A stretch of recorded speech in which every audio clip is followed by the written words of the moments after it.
Hey everybody, how's it going? This is Matt Tebow with Stacked, and right now I'm joined by Evil Genius's ADC Deftly, coming off of a real nail biter of a win against CLG. How are you doing, man? Definitely riding high on the emotions. I think that game was definitely a roller coaster of emotions, if I had to say so. Uh, we threw the game a lot. They threw the game a lot. It was just not too clean. So yeah, feeling good, but obviously we still have a lot to work on going into playoffs. For sure. How did the game feel from your perspective? Because they had a lot of people who do really well at just kind of like sneaking past enemies and jumping on you as the ADC. You were playing Jin as well, who doesn't exactly get around much. If you don't have Gale Force, you have no way to just kind of fly around and dodge CC or kite or anything like that. So, what was the game like from your perspective, especially as you got into those later team fights? I think the early game went really well for us, especially in bottom. I think we had like a 20 CS lead prior to us moving to the Herald, but CLG did a really good job identifying that we were gonna like shift to the Herald and like blocked me and Ignore off from returning back to bottom. So we missed a lot of creeps and just kind of the lane went back into parity where like both ADCs were even when I should have been ahead really.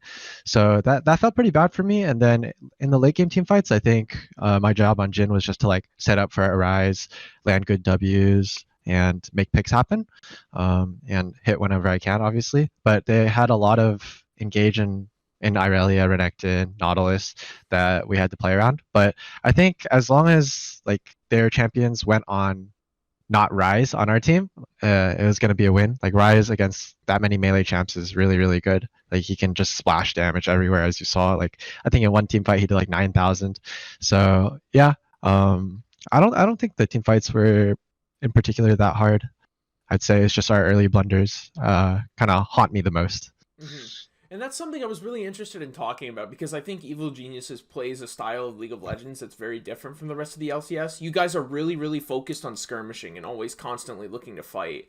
And I think that's channeled a lot through Jizuke, right? Especially because he likes to play these really aggressive champions, Echo, LeBlanc. Maybe not Ryze, but Ryze does like to kind of just charge at you when he gets his phase rush going. So, but at the same time, that can leave you on the wrong foot if you lose those early fights constantly and you get picked off, which I think makes EG a hot and cold team. How do you try to stabilize that hot and cold style as you get into playoffs? I think right now we as a team are just trying to identify how we can stay consistent and look for the highest percentage plays no matter what we do. Like obviously there's going to be a risk in every play you make, right? But just identifying what's a good risk to take and what's not.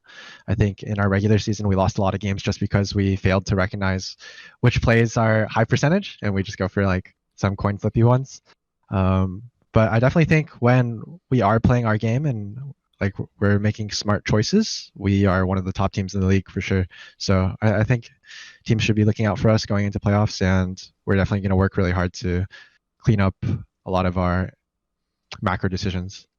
And when you say high percentage plays, you mean like certain kills off chains, like oh, Nautilus hooked someone in the jungle and it's 3v2. What's going on this, that kind of stuff, instead of just like coin flipping scuttle at level 3 after you roam up. Yeah, I mean, it comes down to just like a numbers game, really. And I think when we're taking, there's times where we opt into taking like numbers disadvantage fights where we just think, okay, we're just going to mechanically outplay them. And it turns out we didn't, and we lose the game off of that. It's like, dang, all you can really say is like, we should have played better or we should have made a better decision, right? So, yeah, we're just trying to be more intelligent with our plays. Yeah, it's like that meme, right? It's like I took a calculated risk, but boy, am I bad at math, that kind of thing. Yeah. Yeah. What? How is the coaching staff like? What do you focus on in practices to kind of help stabilize those styles? Because those decisions sound to me more like instead of like an in-game thing, like oh, I'm picking this or I'm doing this or I'm moving this way. It more or less comes down to how you train that decision making. So how does an LCS coaching staff kind of make it for you guys to learn how to jump on those kind of decision making? Well, I can say for a fact, it's kind of hard to do that later into the game because every game is really volatile and different, dynamic. But as for the early games, we try to be as formulaic as possible. Like on every objective fight, we try to make it so we have these conditions and like pretty much a rule book to follow on setting up for it. I think the coaches have been doing a wonderful job in practice, like trying to create that infrastructure for us. because we definitely didn't have it before like Peter came in. So yeah, I'd say that they've definitely been integral in our improvement in the past couple of weeks. Mhm. And for sure, of course. And I mean, that's kind of came out for you because you, like I said, you guys have been hot and cold. Maybe some losses you guys wouldn't like, but also some wins where you worked really hard for. At the same time, though, that's been good enough to get you guys into the playoffs, but in the lower bracket, unfortunately. So, how do you mentally prepare to go into playoffs? You're playing against these really good teams in the LCS, and your back's already against the wall. If you have one bad game and one bad series, it could really set you back for the rest of the spring. How do you start to like come to terms with that? It's like, okay, I gotta have my mental like 100%. I can't tilt. I can't make any mistakes. How do you gear up for that? To me, I don't really care if we're in upper bracket or lower bracket. I think I'm a really big perfectionist as a person, and I'm going to go into playoffs regardless of our seeding, trying my absolute hardest. And if we're the better team at the end of the day, we're going to win. And if we aren't, then we deserve to lose, right? So I think that's just how it is. In a best of five, I think the better team should win. And yeah, we're going to strive to show our best. Mm-hmm. And on top of that, I've also been talking to a few different pros who've spoken to me about champion diversity. Like Santorin, Team Liquid's jungler, he said that they've been working on deepening champion pools and making sure other picks are ready because, you know, if you go into the playoffs with the same kind of picks, then everybody's going to know how to game plan against you. So I wanted to ask, is Evil Geniuses practicing some like maybe unconventional picks in different lanes to prepare? I mean, Jizuke has already shown some of that. Like, his champion pool is a bit different from what you'd normally see from other LCS mid laners, but I wanted to ask that of you as well, especially considering ADC's been, for the most part, stagnant throughout this season. So, what's the perspective on that from you? Yeah, I definitely think it's important to have a lot of pocket picks and just have a wide variety of champions ready for playoffs. Just because it's not just the best of one. You can't just like win one game and be done. Teams are going to adapt to like the picks you're picking and possibly like ban players out. So you have to be ready for that and have like a wide variety of picks available. I think for me, especially this week, I've shown like different champs that I normally don't play. In the past, we just default to like Kaisa and get a free win. But this week, I think Kai'Sa was banned like all three of our games by the enemy team. So it kind of like forced me to play different things, and I think that was definitely good for me. But also in practice, we've been like practicing multiple picks.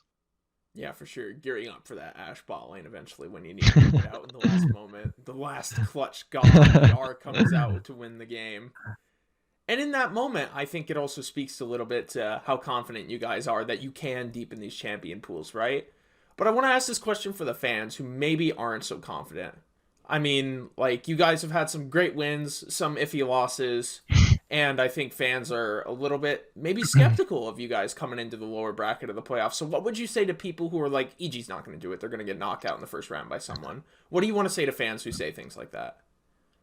I think honestly, like the fans have like good reason to think that, but me being from like the insider perspective, I can say for a fact that these past 2 weeks we've definitely improved on our consistency, and just I think if you look at our game against TSM, it clearly showed like how good of a team we can be when we play on our game, and we're definitely going to be on that like in good shape for playoffs. So look forward for that.